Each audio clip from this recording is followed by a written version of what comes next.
I'm making this video for a specific purpose, but sometimes I see that other people watch my videos, so if you like it, then click like and subscribe. Alright, so I am just taking the derivative of some various different functions. This is from a class that is having a test 2 from a Calc 1 class, so it covers things like chain rule, product rule, and some transcendental functions, some trig functions, and some inverse trig functions. So I'm going to start with these examples where we have y equals the square root of x times cosine square root of x. So anytime I have to take the derivative of a radical, I change it to a fractional exponent before I actually go through taking the derivative, and my pen is not working. So grab this and put it somewhere else.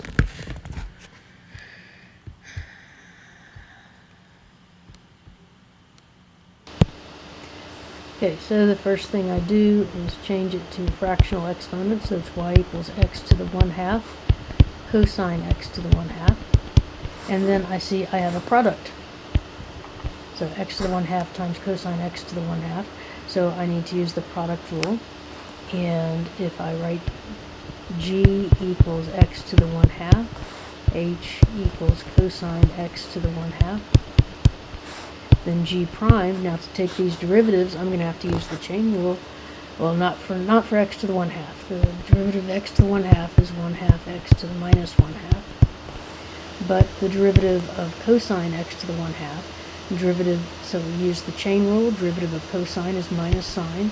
So I do that first, do minus sine, and I resist the urge to change the x to the 1/2. I just leave that alone.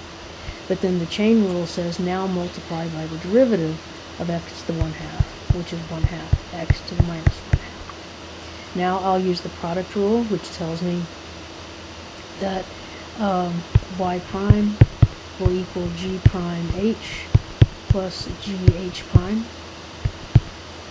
or 1/2 x to the minus 1/2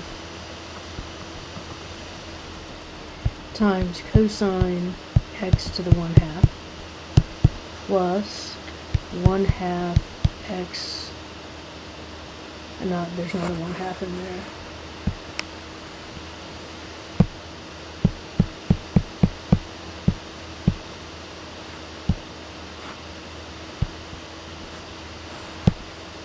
plus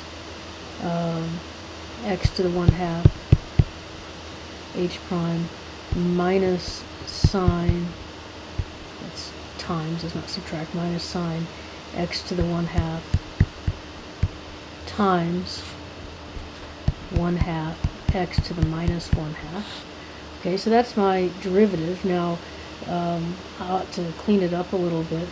So I am going to factor out, well, first let's see, if I make this cosine square root of x over 2 square root of x plus, now when you multiply you add exponents, so x to the 1/2 times x to the minus 1/2, that becomes x to the 0, which is just 1.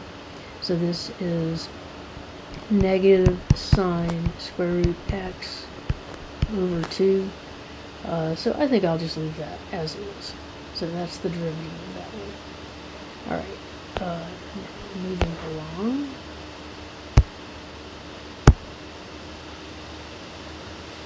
Arc sine 2x squared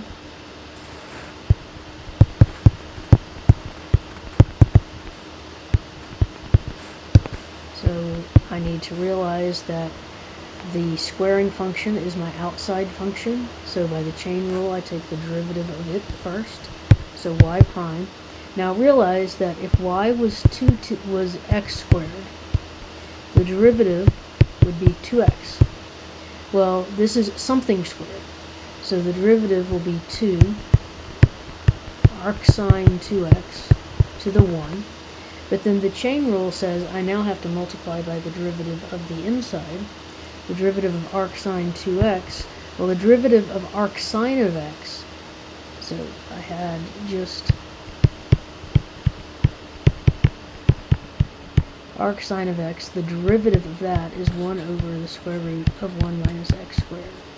So the derivative of arc sine of 2x will be 1 over the square root of 1 minus 2x squared.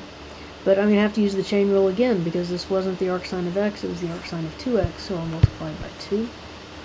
And that gives me 2 times 2 is 4. 4 inverse sine of x over the square root of 1 minus 4x squared. Alright, our next one is the cotangent of the cosecant of x. Which, who would do that? Y equals the cotangent of the cosecant of x. The derivative of cotangent is minus cosecant squared. So y prime is minus cosecant squared of cosecant x, and then the chain rule tells me that I now have to multiply by the derivative of the inside. The derivative of cosecant is minus cosecant cotangent.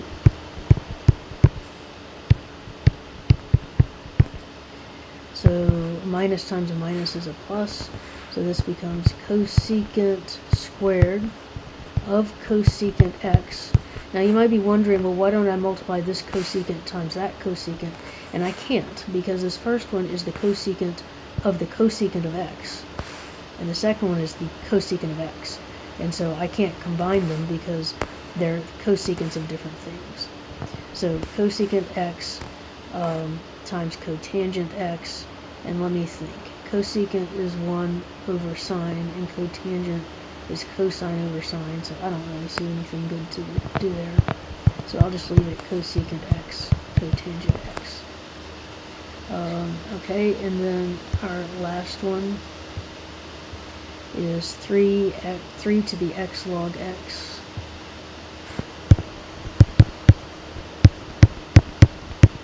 Now you might recall that the derivative, if I had y equals 5 to the x, the derivative of y is 5 to the x times the natural log of 5. So just like the derivative of e to the x is e to the x, the derivative of anything to the x is that anything to the x times the natural log of it. And I don't want to say anything. I'm sure people have constructed some very strange things, but that's in general.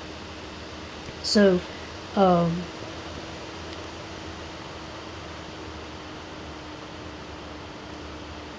the derivative of 3x to the log x, that will be y prime, equals 3x to the log x times the natural log of 3 times, now the chain rule says times the derivative of x times the natural log of x. So now I need to figure out what the derivative of x times the natural log of x is. So if this is 3 to the x log x times the natural log of 3 times, in x log x I'll use the product rule. So g equals x, h equals natural log x, g prime equals 1, h prime equals 1 over x. So it is g prime h, so that would be the natural log of x, plus gh prime, so that'll be x times 1 over x, or x times 1 over x is just 1. So this is 3x to the natural log x times the natural log 3 times the natural log of x plus 1. Now, I would be surprised if I didn't make some mistake somewhere in this video, so if you see some, do let me know. Just don't say anything mean about me in the comments, but let me know and I'll fix it.